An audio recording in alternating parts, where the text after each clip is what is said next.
बिस्मिल्लाहिर्रहमानिर्रहीम। दोस्तों, एक ऐसी देवी जो दिन रात को तब्दील किया करते थी और एक ऐसा देवता जो खूबसूरती और मालो दौलत दिया करता था। ये दोनों देवी और देवता कौन थे और अरब के मशहूर ज़माने जहलियत में बुत परस्ती का आगाज़ कैसे हुआ और काबा में बुतों को लाने वाला शख्स कौन था और अरब के मशहूर बुत यानी लात और उज़्ज़ा कौन थे? क्या हकीकत में ये कोई इंसान थे और लात को खुदा का बेटा और उज़्ज़ा को खुदा की बेटी क्यों कहा जाता था? और फिर हज़रत पाक सल्लल्लाहु अलैहि वसल्लम ने इन दोनों बुतों का खात्मा किस तरह फरमाया? दोस्तों, इन तमाम तरह सवालात के जवाबात आज की इस वीडियो में हम आपको बताएंगे। दोस्तों, जब से अल्लाह तबारक व तआला ने इस कायनात को तख्लीक फरमाया तो हर दौर के अंदर शैतान ने इंसानों को गुमराह करने के लिए अल्लाह तबारक व तआला की वाहिदनियत से दूर करके बुत परस्ती के अंदर मुब्तला कर दिया। आज की इस वीडियो में हम आपको बताएंगे कि काबा के अंदर बुत परस्ती किस तरह शुरू हुई और किस तरह काबा के मुसलमानों को शैतान ने अल्लाह तबारक व तआला की वाहिदनियत से दूर किया और बुत परस्ती के अंदर मुब्तला किया।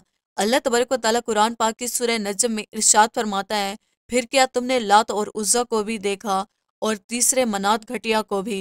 दोस्तों, ज़माना जहलियत में अरब के लोग अल्लाह तबारक व तआला की वाहिदनियत को छोड़कर बुतों की पूजा किया करते थे और ईमान को छोड़कर इस शिर्क के अंदर मुब्तला थे। वैसे तो अरब के अंदर बहुत सारे बुतों की पूजा की जाती थी, लेकिन अरब के दो मशहूर बुत थे जिनका नाम लात और उज़्ज़ा था। लात के मैंने झुक जाना है, चुनाचा लोग उसके सामने अक्सर झुके रहते थे और उसको कसरत के साथ सिद्धा किया करते थे। दोस्तों, मुशरिकीन मक्का ये अकीदा था कि लात खूबसूरती और सरखेजी और खुशहाली देता है, जबकि उज़्ज़ा देवी सियाह सफ़ेद की मालिक है। दिन रात को तब्दील करना इसकी जिम्मेदारी है। मुशरिकीन मक्का लात को खुदा का बेटा और उज़्ज़ा को खुदा की बेटी कहा करते थे। दोस्तों, ज़माना जहलियत के अंदर ये दोनों बुत अरब के अंदर इतने मकबूल थे कि लोग बात बात पर इन बुतों की कस्में खाया करते थे और इन बुतों की हिफाजत करने वाले काहन लात और रज़ा के नाम पर लोगों से बहुत सारा माल और दौलत कमाते थे और रुपया पैसा इकट्ठा करते थे। दोस्तों, अब बात करते हैं कि अरब के ये दोनों मशहूर बुत यानी लात और उज़्ज़ा कहाँ से आए और इनकी इबादत कैसे शुरू हुई। रिवायात में आता है कि अरब का एक मशहूर और नेक आदमी था जिसका नाम लात था। चुनाचा मक्का में लोग मक्का की जियारत के लिए कसरत के साथ आया करते थे और ये शख्स बहुत ज्यादा मेहमान नवाज था। ये आने जाने वाले तमाम लोगों को सत्तू पिलाया करता था। ये शख्स बहुत ज्यादा नेक और हर किसी की मदद करता था। सही बुखारी में हजरत इब्ने अब्बास राजी अल्लाह तआला अन्हु फरमाते हैं कि लात ऐसा शख्स था जो हाजियों के सत्तू को घोला करता था। इसी जमाने में उज़्ज़ा नामी एक नेक और शरीफ लड़की थी। ये उज़्ज़ा नामी खातून ताइफ के लोगों को एक वीरान मकान में मिली थी। इसी वजह से उज़्ज़ा के बारे में नाउज़ुबिल्लाह ये मशहूर था कि वो खुदा की बेटी है। जबकि उज़्ज़ा नामी खातून जवान हुई, जो कोई भी उसको बुरी नज़र से देखा वो किसी न किसी बीमारी या मुसीबत के अंदर मुब्तला हो जाता। चुनाचे सूरत हाल को देखकर मक्का और ताइफ के सरदारों ने यह फैसला किया कि लात और उज़्ज़ा की शादी करा दी जाए। चुनाचा तमाम सरदारों की मुशावरत के बाद लात और उज़्ज़ा की शादी करवा दी गई और शादी की पहली रात ऐसा वाकया पेश आया जिसको देखकर तमाम लोगों के होश उड़ गए। कहा जाता है कि लात और उज़्ज़ा जब शादी की पहली रात अपने हुजरे अरूसी यानी कमरे में दाखिल हुए, इसके बाद वो दोनों लोगों को कभी ना मिले और हमेशा के लिए अपने कमरे से गायब हो गए। न जाने वो कहाँ चले गए। इस तरह इन दोनों के गायब होने के बाद लात के चाहने वाले लोग ये कहते रहे कि लात और उज़्ज़ा हमेशा के लिए अमर हो गए हैं, जबकि उज़्ज़ा देवी को चाहने वाले लोग ये कहते थे। चुनाचा उज़्ज़ा को कभी किसी मर्द ने हाथ ना लगाया था, इसलिए इसकी पाकीज़गी को हमेशा के लिए बचा लिया गया। दोस्तों, उस जमाने जahलियत में एक शख्स था जिसका नाम सरदार उमर बिन लाही था। उस बदबख्त शख्स ने इन दोनों की याद में बहुत बड़े बड़े दो बुत बना दिए। चुनाचा तमाम अरब के लोग इन दोनों से बहुत मोहब्बत करते थे। तो जैसे जैसे वक्त गुजरता गया तो लोग उनके सामने मन्नतें मांगने लगे और एक दिन ऐसा आया कि लोग उनके सामने अपनी कुर्बानियां पेश करने लगे और उन दोनों बुतों की पूजा और सिजदा करने लगे। इब्ने असहाब रहमतुल्लाह अलैह फरमाते हैं कि लात वो तवाइफ के कबीले बनु सकेफ के ज़ेरे निगरान था और इससे होने वाली आमदनी इन्हीं में तकसीम होती थी।